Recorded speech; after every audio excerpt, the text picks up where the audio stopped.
नमस्कार, आशा करता हूँ आप लोग सब बढ़िया होंगे, अपनी फैमिली की केयर कर रहे होंगे।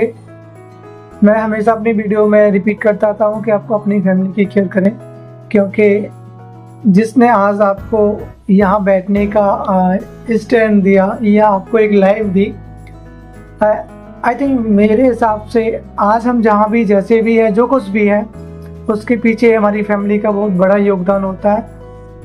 इसलिए मैं हमेशा अपनी फैमिली को याद करता हूँ और जो कुछ भी आपके साथ मैं शेयर करता हूँ आपको भी सजेस्ट करता हूँ कि अपनी फैमिली को हमेशा सपोर्ट करें और उनका ख्याल रखें।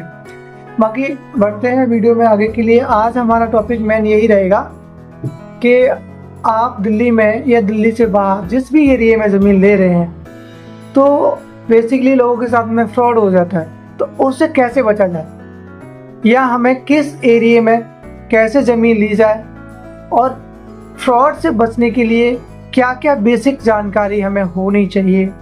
जैसे कि हम कहीं ज़मीन लेने जा रहे हैं, होता क्या है जब हम ज़मीन लेने जाते हैं तो हमें ये कह के ज़मीन दे दी जाती है कि ये ज़मीन हमारी खुद की है और अच्छे एरिया में है, यहाँ कोई लफड़ा नहीं है और ना ही गवर्नमेंट की, डीडीए की या नगर पालिका की या किसी किसान की ज़मीन।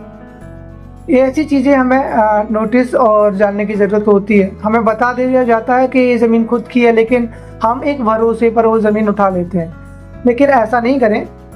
मैं ये नहीं कहूँगा कि आप ज़मीन ना लें, ज़मीन लें, लेकिन कुछ बेसिक जानकारी आपको जुटा लेनी चाहिए उस चीज़ से पहले। तो फर्स्ट ऑफ ऑल मैं आपको बता दूं कि अगर आप ज़मीन ले रहे हैं तो पहले फर्स्ट पॉइंट ये मिलता है कि आपको चेक करना है कि वो ज़मीन कैसे एरिया में। मान लीजिए आपने ज़मीन ले ली, आज से 20 साल पहले भी उस ज़मीन के वही रेट थे और आज थोड़ा बहुत इंक्रीज़ हो जाता है, बढ़ गई ज़मीन। अगर वहाँ आप ज़मीन ले रहे हैं तो आप मान के चलिए आपने अपनी ज़मीन नहीं ली, अपना पैसे को वेस्ट किया। बेस्ट नहीं कहूँगा, वेस्ट किया। तो हमें वो एरिया को देख लेना होगा कि वो एरिया इन फ्यूचर कितना डेवलप हो सकता है। हमारा पैसा अगर लगाया है तो कितना डबल हो सकता है, कितने ऊपर तक जा सकता है। पहला पॉइंट तो ये देख के चलना होगा कि मास्टर प्लान कोई गवर्नमेंट का वहाँ का है भी या नहीं भी। सेकंड आता है, अगर आप ज़मीन लेने जा रहे हैं और आप विजिट कर रहे हो साइट पे या ज़मीन पे, प्लॉट पे, मकान पे, दुकान पे, तो वो प्लॉट में थर्ड पार्टी का कोई रोल ना हो। होता क्या है कि डीलर्स लोग थर्ड पार्टी के रोल्स को हटा के हमें बता देते हैं कि ज़मीन हमारी है, हम सेल्फ इस ज़मीन की रजिस्ट्री आपको करके देते हैं, लेकिन ऐसा होता नहीं है। अक्सर हमने देखा है कि थर्ड पार्टी किसान की ज़मीन को उठाया जाता है और आपको ये कह के बेच दिया जाता है कि ज़मीन हमारी है।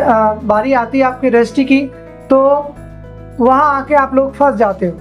आप क्या होता है, आप पेमेंट दे चुके होते हो, पेमेंट लेने के बाद में वो आपको फोर्स करते हैं कि आप पेमेंट और डालिए, उसके बाद में रजिस्ट्री देंगे।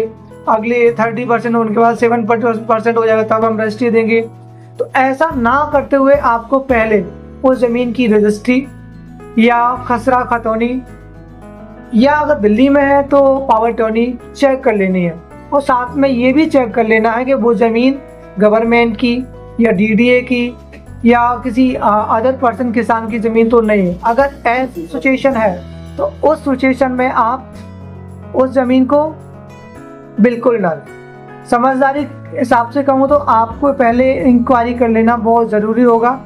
अगर इंक्वायरी में आप पूरी तरह से सेटिस्फाई है, अगर आपको समझ में आता है कि जो ज़मीन आपने ली है वो क्लियरिटी है और उसमें कोई किसी भी तरह का फ्रॉडबाजी नहीं होगा, आई होप कि वो ज़मीन सेफ़ है, सिक्योर है, तो उस ज़मीन को आप ले सकते हैं। बाकी ज़मीन के रेट्स की बात करूं तो एरिया वाइज के ऊपर डिपेंड करता है कि जिस एरिया में आप ले रहे हैं उस ज़मीन की रेट वहाँ के एरिया या सर्कल के हिसाब से, वहाँ के डेवलपमेंट के हिसाब से ही बढ़ते हैं। बात करूं हमारे प्रोजेक्ट की, हम आपको पहले भी अपने प्रोजेक्ट के बारे में बता चुके हैं। हमारा प्रोजेक्ट इस टाइम पे दिल्ली में नहीं, दिल्ली से बाहर हमारे हरियाणा में है, सोनीपत में इस टाइम पे रनिंग में है।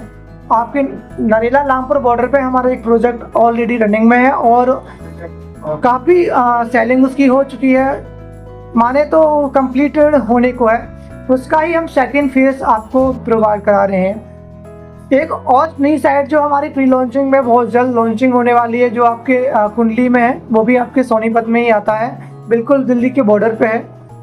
सिंगू बॉर्डर बहुत करीब है उसके, इंडस्ट्री एरिया, हर चीज़ की फैसिलिटीज वहाँ पर है। अगर आप देखा जाए वहाँ का डेवलपमेंट, तो रोडवेज की कनेक्टिविटी, पास में ही आपके अर्बन एक्सटेंशन है, बोरगढ़ का एरिया मिल जाता है, मारुति सुजुकी का आगे प्लांट लगने जा रहा है, वो भी आपको मिल जाता है। तो हम ऐसे एरिया में आपको दे रहे हैं जहां हर चीज़ की सेफ्टी और सिक्योरिटी आपको मिलती है, प्लस पक्की रजिस्ट्री के साथ दे रहे हैं। वहाँ आपको ISBT भी बनने जा रहे हैं। तो ऐसी ज़मीन पे इन्वेस्ट करें जहां आपके पैसे बढ़ने की चांसेस हो। और मैं आपको लास्ट में इतना ही कहूँगा कि अगर आप जहाँ भी ज़मीन ले रहे हो, हर चीज़ की इंक्वायरी कर लें, तब जाके अपनी ज़मीन की काम को आगे बढ़ाएं। आई होप कि आपको मेरे द्वारा दी गई इंफॉर्मेशन बहुत अच्छी लगी हो, तो आप हमारे चैनल को सब्सक्राइब करें, जिससे हर वीडियो आपको हम हर एक इंफॉर्मेशन के साथ आपके पास शेयर कर पाएँ। और हमारी हर एक अपडेट को समय समय पाने के लिए बेल आइकन को प्रेस कर लें और एक प्यारा सा कमेंट ज़रूर छोड़ें कमेंट सेक्शन में, ताकि हम आपके कमेंट से ही आने वाली वीडियो को सिलेक्ट करें और उस टॉपिक को हम आने वाली वीडियो में डिस्क्राइब करें। मिलते हैं, तब तक के लिए जय हिंद, जय भारत।